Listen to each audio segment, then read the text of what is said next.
வணக்கம்.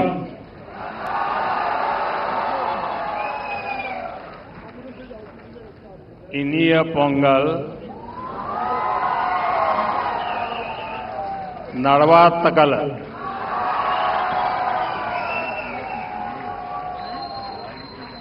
आज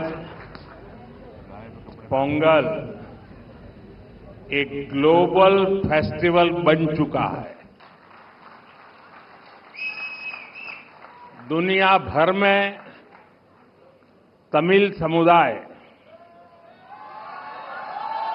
और तमिल संस्कृति से प्रेम करने वाले लोग इसे उत्साह के साथ मनाते हैं. उसमें मैं भी एक हूं.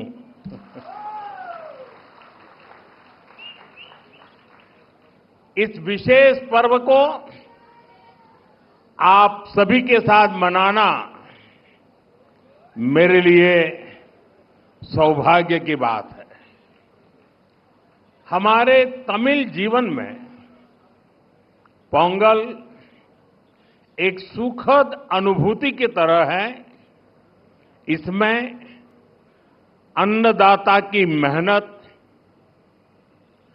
धरती और सूर्य के प्रति आभार का भाव है. साथ ही ये पर्व हमें प्रकृति, परिवार और समाज में संतुलन बनाने का रास्ता दिखाता है. इस समय देश के अलग अलग हिस्सों में लोहड़ी, मकर संक्रांति, माघ बिहू और अन्य त्योहारों की भी उमंग है. मैं भारत और दुनिया भर में रहने वाले सभी तमिल भाई बहनों को पोंगल की और सभी पर्वों की बहुत बहुत शुभकामनाएं देता हूं. साथियों, वैसे मेरे लिए ये भी बहुत सुखद रहा है कि पिछले वर्ष मुझे तमिल संस्कृति से जुड़े कई कार्यक्रमों में शामिल होने का अवसर मिला. मैंने तमिलनाडु में 1000 साल पुराने गंगईकोंडा चोलापुरम मंदिर में पूजा की.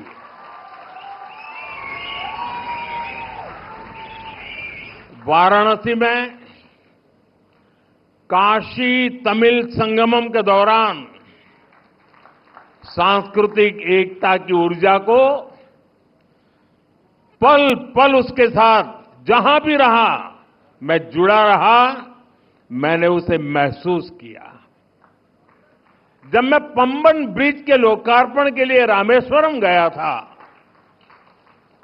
तो तमिल इतिहास की महानता का फिर एक बार साक्षी बना था. हमारी तमिल संस्कृति पूरे भारत की साझी विरासत है. इतना ही नहीं, पूरी मानवता की ये साझी विरासत है. मैं एक भारत श्रेष्ठ भारत की जिस भावना की बात करता हूं उसे पोंगल जैसे पर्व और सशक्त बनाते हैं. साथियों, दुनिया की लगभग सभी सभ्यताओं में फसलों से जुड़ा कोई न कोई उत्सव मनाया जाता है. तमिल संस्कृति में किसान को जीवन का आधार माना गया है. तिरुकुरल में कृषि और किसानों पर विस्तार से लिखा गया है. हमारे किसान राष्ट्र निर्माण के मजबूत साथी है. उनके प्रयासों से आत्मनिर्भर भारत अभियान को बहुत मजबूती मिल रही है. केंद्र सरकार भी किसानों को सशक्त बनाने के लिए प्रतिबद्ध होकर लगातार काम कर रही है। साथियों, पोंगल का त्योहार हमें प्रेरित करता है कि प्रकृति के प्रति आभार केवल शब्दों तक सीमित न रहे, उसे हम जीवन शैली का हिस्सा बनाएं। जब ये धरती हमें इतना कुछ देती है, उसे संजोने का दायित्व भी हमारा है। अगली पीढ़ी के लिए मिट्टी को स्वस्थ रखना, पानी को बचाना और संसाधनों का संतुलित उपयोग करना सबसे जरूरी है। मिशन लाइफ, एक पेड़ मां के नाम, अमृत सरोवर जैसे हमारा अभियान इसी भावना को आगे बढ़ाते हैं। हम खेती को अधिक सस्टेनेबल और पर्यावरण के अनुकूल बनाने के लिए निरंतर काम कर रहे हैं। आने वाले समय में सस्टेनेबल खेती के तरीके, वाटर मैनेजमेंट, मैं तो लगातार कहता रहा हूं, पर drop more crop, natural farming, agritech और वैल्यू एडिशन की भूमिका बेहद महत्वपूर्ण है। इन सभी क्षेत्रों में हमारे युवा नई सोच के साथ आगे बढ़ रहे हैं। कुछ ही महीने पहले मैं तमिलनाडु में नेचुरल फार्मिंग से जुड़े एक सम्मेलन में शामिल हुआ था, जहां मैंने देखा कि हमारे तमिल युवा कितना बेहतरीन काम कर रहे हैं। यानी प्रोफेशनल लाइफ की बड़ी बड़ी चीजें छोड़ करके वो खेत में काम कर रहे हुए मुझे मिले। मैं खेती से जुड़े अपने युवा तमिल मित्रों से आग्रह करता हूं कि वे सस्टेनेबल खेती में क्रांति लाने के इस अभियान का और विस्तार करें। हमारा लक्ष्य ये होना चाहिए कि हमारी थाली भी भरी रहे, हमारी जेब भी भरी रहे और हमारी धरती भी सुरक्षित रहे।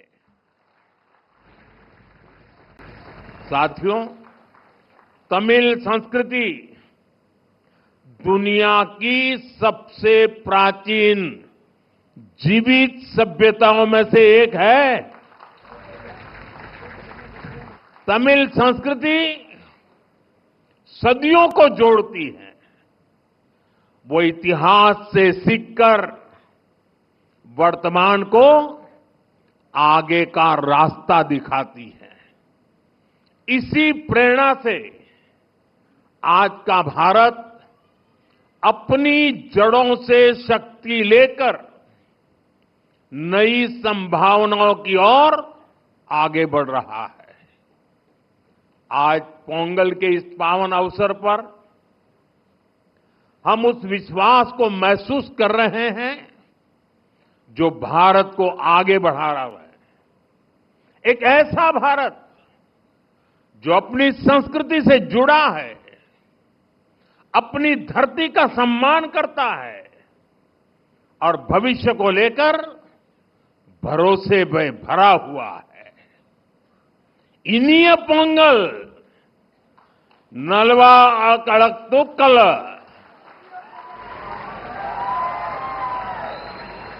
वाळगा तमिल, वळगा भारतम। एक बार फिर आप सभी को पोंगल की बहुत बहुत बधाई, बहुत बहुत धन्यवाद। वणक्कम।